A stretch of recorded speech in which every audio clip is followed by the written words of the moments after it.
Assalamualaikum warahmatullahi wabarakatuh. Bismillah walhamdulillah. Wassalatu ala ibadillah. Allahumma salli wa sallim wa barik ala nabiyina Muhammad wa ala ali Muhammad. Ayah bunda, wali murid baru SDIT Baitur Rahman, pertama-tama kami sampaikan selamat menjadi keluarga besar SDIT Baitur Rahman. Ayah bunda, hari ini kesempatan kita saling sharing, walaupun ini judulnya pembinaan, yang biasa kita lakukan setiap awal tahun bagi orang tua ataupun wali murid baru. Tapi mungkin di antara ayah bunda ada yang sudah punya anak di sini 1, 2, 3 atau 4 atau lebih dari itu, yang mungkin sudah berkali-kali mendengarkan ini. Tidak masalah, mudah-mudahan ini tetap memberikan manfaat bagi ayah bunda semua. Setiap awal tahun kita sampaikan materi tentang bagaimana Baitur Rahman. Tak kenal maka tak sayang. Kalau sudah kenal maka kita bisa bekerja sama dengan baik. Nah, pertama-tama kami sampaikan selamat datang kepada Bapak Ibu wali murid baru. Selamat menjadi keluarga besar SDIT Baitur Rahman. Mulai hari ini, ayah bunda semua adalah keluarga besar SDIT Baitur Rahman. Maka forum kita ini adalah forum silaturahim keluarga besar SDIT Baitur Rahman. Mulai hari ini mari kita memadukan dua kekuatan besar menjadi satu kekuatan dahsyat. Mungkin ayah bunda menebak apa kekuatan besar itu? Apa kira-kira, ayo? Memadukan dua kekuatan besar menjadi satu kekuatan dahsyat. Ya, dua kekuatan yang besar itu adalah kekuatan keluarga dan kekuatan sekolah. Ya, dua-duanya memiliki kekuatan yang besar, dan apabila kita padukan, subhanallah, akan menjadi kekuatan yang luar biasa. Sebagaimana hadis dari Rasulullah SAW yang mengatakan setiap anak dilahirkan dalam keadaan fitrah, bersih. Orang tuanya lah yang menjadikannya Yahudi, Nasrani ataupun Majusi. Jadi betapa besar peran keluarga ayah dan bunda. Karena Rasul mengatakan di sini ayah bunda lah yang bisa membentuk seorang anak. Ujungnya nanti akan menjadi Yahudi, Nasrani atau Majusi. Yang pasti kita ingin anak kita tetap muslim yang sejati. Ini hadis dari Rasulullah SAW. Kira-kira ayah bunda setuju nggak? Apapun sekolahnya yang penting adalah orang tuanya. Setuju nggak kira-kira?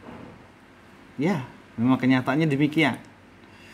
Dari pengalaman kita pun kita meyakini demikian. Sekolah 6 tahun berpayah-payah mendidik seorang siswa, seorang siswi, akhirnya akan kembali kepada bagaimana keluarganya.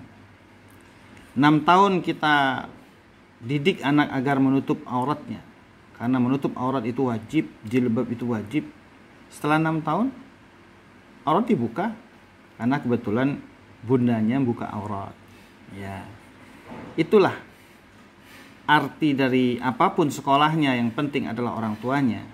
Ayah bunda yang sangat menjadi penentu bagaimana ujung daripada hasil pendidikan yang kita usahakan bersama-sama ini. Alhamdulillah kami bersyukur, kami baca dari formulir yang ayah muda tulis, tujuan di situ tertulis banyak sekali tentang agama. Alhamdulillah. Mudah-mudahan visi misi kita sama. Tujuan yang sama, itulah yang mempermudah kita untuk bekerja sama. Coba dari sekian nomor 1, 2, 3, 4, 5 ini, menurut ayah bunda mana yang paling penting kira-kira ayah bunda? Nomor berapa? Nomor berapa? Mana yang betul-betul menjadi prioritas ayah bunda di rumah? Kalau bisa jangan berbeda. Ayah dan bunda sama, prioritasnya adalah anak. Ya. Kalau itu yang terjadi, kita sama. Anak adalah prioritas. Bisnis hanya sampai di dunia. Teman kerabat hanya sampai di dunia. Jabatan hanya sampai di dunia. Harta hanya sampai di dunia. Anak, dunia dan akhirat. Anak ini yang menentukan bagaimana ayah bunda di akhirat nanti. Makanya dia harus menjadi prioritas. Ada anak yang membahayakan di akhirat. Ada anak yang membahagiakan. Mudah-mudahan anak-anak kita semua menjadi anak yang membahagiakan ayah bundanya di akhirat nanti. Amin. Amin ya rabbal alamin. Nah, sekarang mana yang lebih penting? Kita ingin anak kita punya kemampuan atau punya kemauan? Menurut kita mana yang lebih penting? Menurut ayah bunda? Ya, kalau ayah bunda memilih mau yang lebih penting, karena memang mau menjadi landasan daripada piramid ini. Kemampuan dapat diraih apabila anak telah memiliki kemauan. Kemauan semakin besar kemauan, semakin besar juga kemampuan yang akan dia peroleh. Karakter dan akademik, mana menurut bunda yang lebih penting? Ya, karakter, karena dia berada di bawah landasan piramid ini. Karakter yang berhasil kita bentuk akan menopang akademiknya. Nah, karena itu jangan sampai ada nanti kalau anak kita dapat matematikanya nilai 3 dijewer, IPA dapat 5 dicubit. Ya, karena akademik itu mengikuti saja. Tapi kalau anak karakternya kurang baik, misalnya tampil nggak berani, diajak ngobrol tidak berani, misalnya mengatur diri sendiri juga nggak bisa, nggak ada yang dijewer kayaknya ya, nggak ada yang dicubit. Nah, kita harus sama-sama memahami karakter itu lebih penting daripada akademik. Mana nih sasaran pendidikan menurut ayah bunda? Nomor 1 knowledge, nomor 2 karakter, nomor 3 skill. Mana yang paling penting? Iya, yang paling penting adalah karakter. Dia berada di paling bawah dari piramid ini. Dia menjadi landasan penopang untuk skill dan knowledge. Karakter dulu, baru skill, baru knowledge. Nah, kita harus sepakat ini. Skill yang pokok. Nah, ini yang harus kita tanamkan pada anak-anak. 1, keterampilan berkomunikasi. Berkomunikasi yang baik dengan bahasa yang lembut, sikap yang santun. Berbicara tentang isi hatinya dan isi pikirannya, tapi dengan bahasa yang lembut, yang santun. Itulah komunikasi. Tidak meledak-ledak, tidak emosional, tidak membentak, tidak dengan nada yang tinggi. Nah, keterampilan komunikasi. Bagaimana anak-anak bisa berkomunikasi yang bisa mengagumkan orang? Dia lancar mengeluarkan isi pikirannya, isi hatinya dengan bahasa yang santun. Itu yang ingin kita capai. Keterampilan komunikasi. Kemudian keterampilan memanage diri. Memanage. Kalau misalnya ada acara renang, dia bisa menyiapkan baju renangnya, peralatan renangnya. Kemudian dia ganti pakaian di kolam renang. Nanti selesai mandi, selesai renang, dia mengganti lagi pakaiannya dan tidak ada peralatan yang tertinggal. Semua dia bawa pulang. Memanage, ya. Hal-hal kecil sudah kita biasakan memanage. Bagaimana anak-anak mandiri bisa memanage dirinya. Tidak bunda, semua bunda, PR bunda. Itu berarti kita tidak memberikan kesempatan anak untuk mengembangkan keterampilan memanage diri. Nomor 3, terampil bekerja sama. Nah, ini juga penting. Kalau anak-anak mentalnya kita didik dengan baik, sosial emosionalnya kita didik dengan baik, maka dia mampu bekerja sama. Bekerja sama ini penting, keterampilan yang akan terus dibawa sampai dia dewasa nanti, sampai di dunia kerja, sampai dia buka usaha sendiri. Ini bekerja sama. Dalam satu tim tidak ada satu orang lebih penting dari yang lain, tidak ada.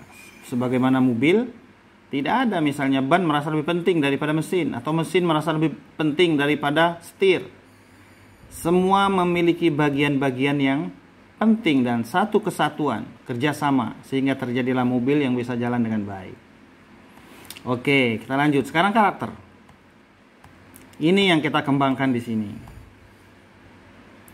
Karakter mandiri, bertanggung jawab, disiplin, rajin dan kerja keras, sopan santun, percaya diri. ini kita kembangkan di sekolah, kita kembangkan juga di rumah. Makanya kita harus sama, bekerja sama. Kita tidak bisa bekerja sama kalau tidak saling memahami. Mandiri, misalnya kalau di sekolah anak-anak habis makan siang, ya cuci piring sendiri. Nah, di rumah bagaimana? Kalau habis makan, bunda yang nyuci. Nah, itu berarti nggak klop, tidak kerjasama. Bertanggung jawab juga begitu. Di sini kalau ada apa-apa anak-anak yang ngotorin kelas ya harus membersihin. Yang numpahin air harus membersihkan. Ya, di rumah juga begitu. Ada tugas kakak, ada tugas adik. Kalau sampah udah penuh tugasnya siapa tuh? Tugas kakak. Ya kakak ingatkan, kak itu sampah udah penuh kak. Oh iya tugas kakak ya. Bagi tugas. Begitu juga disiplin, rajin, kerja keras, sopan santun. Dicontohkan di rumah. Kalau di rumah anak-anak melihat bagaimana ayah bundanya sopan santun. Di sekolah anak-anak juga melihat bagaimana gurunya sopan santun. Maka sopan santun gampang tertanam pada anak-anak. Tapi kalau di sekolah ada sopan santun, di rumah semua ngomongnya kasar, keras, bersuara Tarzan, jerit-jerit, maka yang ditiru anak mana? Bingung anak. Ya. Oke, lanjut. Masa peka. Nah, sebetulnya masa peka kemandirian itu kalau kita lihat di sini misalnya makan sendiri. Itu usia 2 sampai 3 tahun. Apa sekarang masih ada anak-anak kita yang makan disuapin, belum bisa makan sendiri? Udah sangat terlambat, ya. Jadi beberapa waktu ini kita sebelum anak-anak mulai masuk sekolah, mohon tolong ayah bunda yang masih disuapin makannya dilatih makan sendiri, ya. Mengancingkan baju tuh 2 sampai 3 tahun. Apa sekarang masih ada anak-anak kita yang kalau mau mandi bajunya dilepasin bundanya atau dilepasin asisten di rumah. Setelah mandi dihandukin, kemudian dipakein lagi baju, dikancingin bajunya. Masih ada nggak kira-kira? Iya, ini masa-masa peka berarti di usia itu mestinya anak sudah bisa melakukan itu. Memakai baju sendiri, membuka baju sendiri, memotong dengan gunting, membawa cangkir penuh susu tanpa tumpah, mengendarai sepeda, memanjat pohon, menangkap bola, tidak ngompol. Nah ini ngompol mestinya 5 tahun udah selesai. Masih ada yang ngompol nggak? Nanti sewaktu-waktu kita mabit nginep di sekolah, masa pakai pampers ya? Ya ini kemandirian. Masa peka kemandirian yang memang harus kita latih anak-anak. Mandiri kalau di sekolah itu kelas 1. Nah, itu makan sendiri tanpa dibantu. Nah, ini harus dipersiapkan dari sekarang ayah bunda. Mencuci piring atau peralatan makan sendiri, memakai dan melepas sepatu sendiri. Nah, di rumah udah kelihatan belum itu anak-anak memakai dan melepas sepatu sendiri? Ya. Bertanggung jawab. Nah, kalau di sekolah nih meletakkan barang atau inventaris kelas pada tempatnya. Setelah diambil, selesai ditaruh lagi. Mengembalikan sesuatu yang dipinjam. Ya, pinjam penghapus ke guru nanti dikembalikan. Ya. Minjam ke temannya, minjam rautan. Nah, setelah selesai dipakai dikembalikan. Ya, mandiri, bertanggung jawab, ukuran untuk kelas 1 ini untuk di sekolah. Ya. Kemudian strategi. Nah, yang kita terapkan di SD itu Baitur Rahman, strategi dalam hal mendidik. Yang pertama adalah menciptakan suasana yang riang gembira dalam kegiatan. Apa aja kegiatannya? Hanya diusahakan di rumah juga begitu. Jangan ada misalnya ngerjain PR pakai dibentak-bentak, dipaksa-paksa. Kalau suasananya udah nggak mengembirakan, lebih baik tidak usah. Karena suasana gembira itu menjadi dasar dalam belajar, dalam pendidikan. Ya. Yang kedua, memadukan antara ikhtiar dan doa. Kita tidak bisa mengandalkan kemampuan, ya kemampuan diri. Misalnya karena kepandaian di sini ada profesor misalnya, kita merasa di sini kan ada profesor, maka anak-anak kita pasti akan jadi cerdas semua. Itu berarti mengandalkan diri. Di Baitur Rahman tidak demikian. Kita meyakini bahwa usaha itu hanya ikhtiar saja. Selebihnya Allah lah yang menentukan. Karena itu dalam mendidik kita mengandalkan doa, mengandalkan Allah, meminta. Dan itu yang diajarkan para nabi-nabi yang diceritakan dalam Al-Quran. Nabi Ibrahim, walaupun beliau seorang nabi, beliau terus menerus doa Nabi Ibrahim yang terkenal apa? Rabbi habli minas solehin. Ya Allah, anugerahkanlah aku seorang anak yang soleh. Nabi loh, yang ilmunya jauh lebih banyak dari kita, ketakwaannya jauh melebihi kita. Tidak mengandalkan dirinya. Seorang nabi pasti pandai, pasti pintar, tapi meminta kepada Allah untuk dijadikan anaknya anak yang soleh. Lah kita bukan nabi, bukan rasul, bukan profesor. Kita yakin kita bisa mendidik anak kita menjadi anak yang soleh. Berarti kita tidak sama dengan nabi. Nabi aja minta anak soleh, mengandalkan Allah bukan mengandalkan dirinya. Padahal jauh segala-galanya dari kita. Karena itu kita pun apalah artinya diri kita. Nabi bukan, rasul bukan, profesor bukan, doktor bukan. Andaikan kita doktor pun mungkin bukan doktor pendidikan. Maka tidak ada jalan lain. Satu-satunya cara kita mendapatkan anak soleh, banyak-banyak beribadah dan banyak-banyak berdoa. Terutama sholat tahajud. Banyak berdoa, minta kepada Allah. Nanti Allah tunjukkan bagaimana jalan anak kita menjadi anak yang soleh. Sebab hanya anak soleh yang kita harap. Kalau mengharapkan anak kita kaya raya, kekayaannya paling berapa lama bisa kita nikmati? Di akhirat nanti apa yang kita dapatkan? Kekayaan anak kita nggak ada pengaruhnya. Jabatan yang tinggi nggak ada pengaruhnya. Yang ada pengaruhnya adalah kesolehannya. Kalau dia soleh, maka bermanfaat bagi kita yang sedang berada di alam kubur, apalagi di alam akhirat nanti. Nah, karena itu kita bagi tugas, ayah bunda. Sekolah punya tugas, di rumah juga bagi tugas.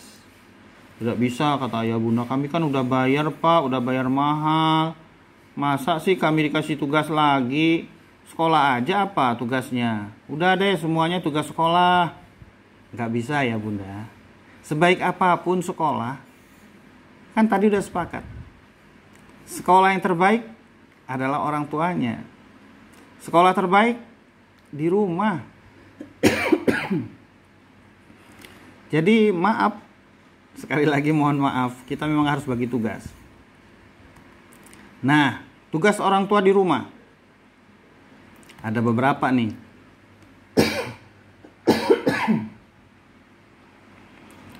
Nomor 1, ciptakan keluarga yang harmonis.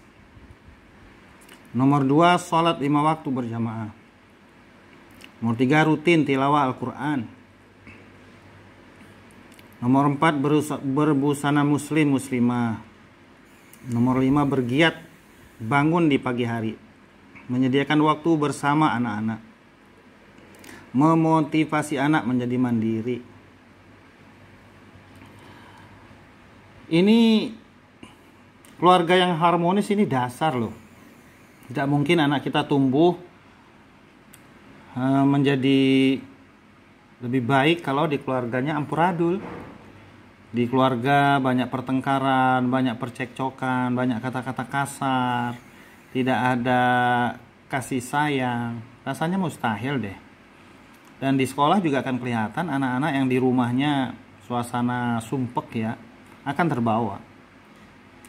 Jadi ini satu keharusan bagaimana Bapak, Ibu, Ayah, Bunda menciptakan suasana itu di rumah. Karena kami tidak bisa mengusahakan itu. Nah, kalau suasana di rumah itu harmonis, penuh kasih sayang, saling perhatian, saling pengertian, subhanallah, cepat sekali. Anak-anak ini dididik tidak perlu waktu 6 tahun.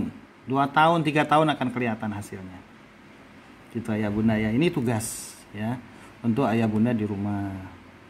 Nah, tugas orang tua kalau kita simpulkan hanya 2, mendidik dan mendoakan. Mendidik di rumah dan mendoakan.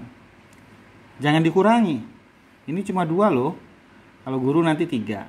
Ya, mendidik jangan ditinggalkan. Sesibuk apapun ayah bunda mencari nafkah, jangan dilupakan mendidik anak-anak di rumah. Mengajar tidak termasuk ya. Hanya mendidik dan mendoakan. Mendoakan pun jangan lupa, kalau bisa setiap hari didoakan, terutama di malam hari. Terus mendoakan anak-anak kita. Ini doa orang tua yang ada di dalam Al-Quran. Rabbi ij'alni muqimas salati wa min zurriyyati rabbana wa taqabbal du'a. Nah, ini bisa diamalkan ya. Ini doa Nabi Ibrahim ini. Ya, doa nabi-nabi. Kalau kita baca berarti kita berdoa dengan doa Nabi. Ya. Kemudian ini Rabbana hablana min azwajina wa zurriyyatina qurrata ayun waj'alna lil muttaqina imama. Ini juga Al-Qur'an. Ya. Kita minta keturunan yang soleh dan solehah. Jadi kalau kita berdoa jangan lupa doa-doa seperti ini jangan kita tinggalkan. Ya. Nah, sekarang tugas guru. Banyak tugas guru. Nih sekedar ayah bunda tahu ya. Silakan dibaca. Nih, tugas guru. Nah, kalau kita simpulkan tugas guru itu 3. Mendidik, mengajar, mendoakan. Nah, kalau ayah bunda mendidik dan mendoakan. Mengajar tidak usah. Jangan ngotot. Walaupun ayah bunda pandai, ahli matematika misalnya, ahli bahasa Inggris atau ahli IPA, ahli IPS, tidak usah ikut-ikutan mengajar, biarkan tugas guru saja mengajar ya. Ada loh rahasianya. Nanti ayah bunda kalau tetap ngotot, pokoknya saya karena ahli pak, saya tetap aja anak saya biar pintar matematika saya ajarin. Saya ahli pak, ahli matematika, saya S3 matematika. Wah, ngotot. Akhirnya apa? Kata anaknya, bunda, bu guru nggak kayak gini. Enakan cara bu guru aja. Tuh mulai. Kalau anak nanti membandingkan karena ada perbedaan-perbedaan, bagaimanapun tidak bisa dihindari. Ada perbedaan-perbedaan, nah nggak enak kan kalau kita dibanding-bandingkan sama anak kita. Apalagi kalau anak kita cenderung mengapresiasi gurunya. Enakan bu guru deh, kalau bunda nggak enak. Nah, gimana coba? Dibandingin aja nggak enak, apalagi kalau anak memenangkan gurunya. Ya, makanya udah tugas mengajar 100% tugas guru. Ayah bunda nggak usah ikut-ikutan mengajar, cukup mendidik dan mendoakan. Jangan lupa mendoakan, terus mendoakan anak-anak. Nah, kemudian memang kita lihat kalau ayah bunda di rumah, keluarga itu penting, guru juga penting. Ini pepatah mengatakan laula murabbi lama arabtu rabbi. Andai bukan karena guru maka pasti tidaklah aku akan mengenal Tuhanku. Anak kita dikenalkan siapa Tuhannya oleh guru. Ayah bunda melahirkannya, tapi kami guru-guru yang mengenalkannya kepada Allah, yang mengenalkannya kepada Sang Pencipta dirinya, mengenalkannya kepada orang yang membawa ajaran yang bercahaya ini, ajaran Islam. Siapa orangnya? Rasulullah Muhammad SAW. Kami guru-guru yang mengenalkannya. Nah, kita harus sepakat juga dalam hal membangun jiwa anak menjadi lebih kuat. Nah, bagaimana jiwa anak supaya lebih kuat? Tidak membiarkan anak tenggelam dalam fasilitas yang berlebihan. Ya maaf, ini kalau misalnya kebetulan nih ayah bunda diberi Allah kelebihan rezeki, ya kekayaan yang lebih. Jangan kekayaan yang lebih, rezeki dari Allah itu membuat anak kita menjadi teracuni. Karena berlebihan memberikan fasilitas pada anak itu juga meracuni, bukan mendidik. Ya, membiarkan anak bebas dengan televisi. Nah, ini juga suatu hal yang tidak baik. Jangan sampai kita membiarkan anak-anak kita bebas dengan televisi, karena televisi bukan mendidik sekarang ini. Televisi itu racun. Ya mungkin di hari libur, hari Ahad atau hari Sabtu dengan janji cukup setengah jam misalnya boleh. Acara apa? Acara misalnya acara anak-anak. Ya. Berita pun nggak penting ditonton sama anak-anak, karena berita sekarang kebanyakan berita-berita yang buruk tentang pembunuhan, tentang perampokan. Yang itu bisa ditiru anak-anak. Untuk apa anak-anak mendengarkan berita yang itu bisa membuat anak kita meniru perilaku yang buruk? Ya, nggak ada perlunya. Kemudian tidak selalu menuruti semua kemauan atau keinginan anak. Ya, jadi setiap anak minta apa, jangan langsung diberi. Ya, karena memberi setiap keinginan anak itu juga berarti tidak mendidik. Ya, sebaiknya kita sampaikan ke anak, kamu minta kepada Allah sayang.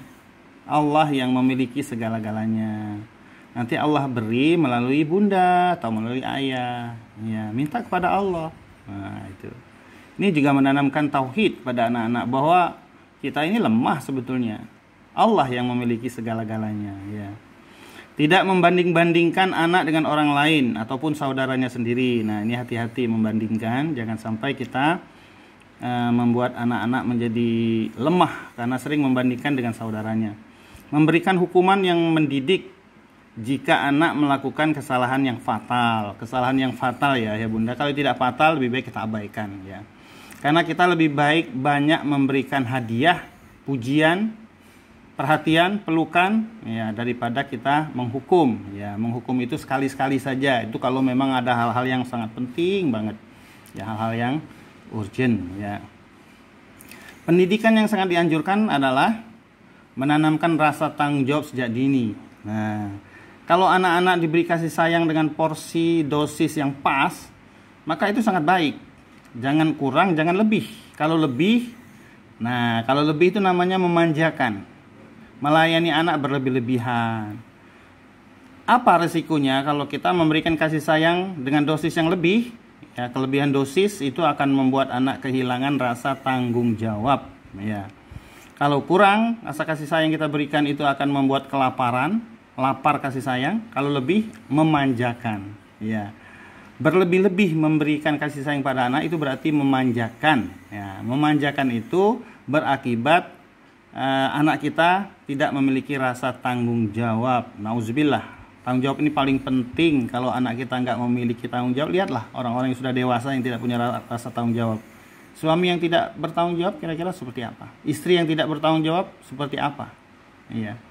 Sudah sering kita lihat contohnya di masyarakat. Nauzubillah, ya. Sekolah terbaik adalah keluarga. Setuju kan? Sekolah terbaik adalah keluarga. Bagaimanapun anak kita adalah produk keluarga.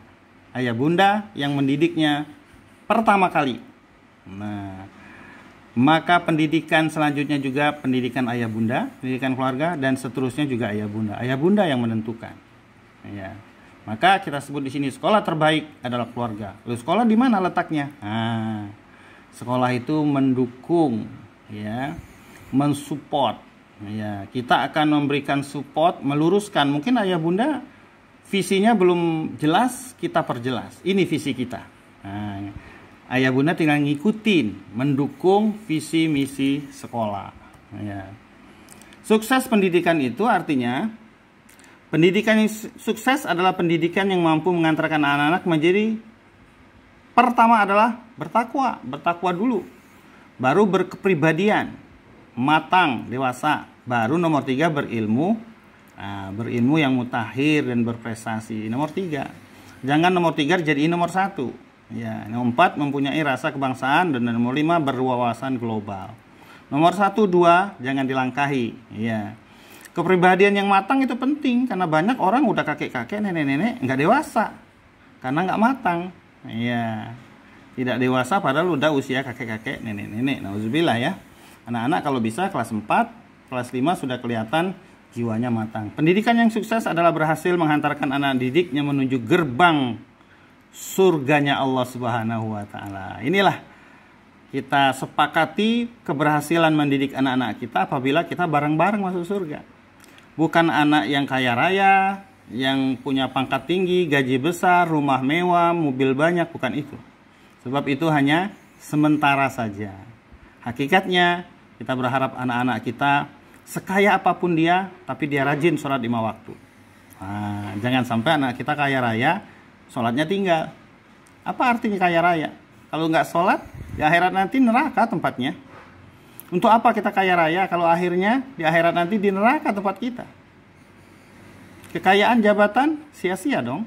Nah, karena itu visi kita harus sama, mendidik, ya. Pendidikan yang sukses itu adalah berhasil menghantarkan anak didik kita menuju gerbang surga Allah Subhanahu wa taala. Demikian ayah bunda, mohon maaf, terima kasih kalau ada hal-hal yang kurang. Mohon maaf, mudah-mudahan ini bermanfaat. Wassalamualaikum warahmatullahi wabarakatuh.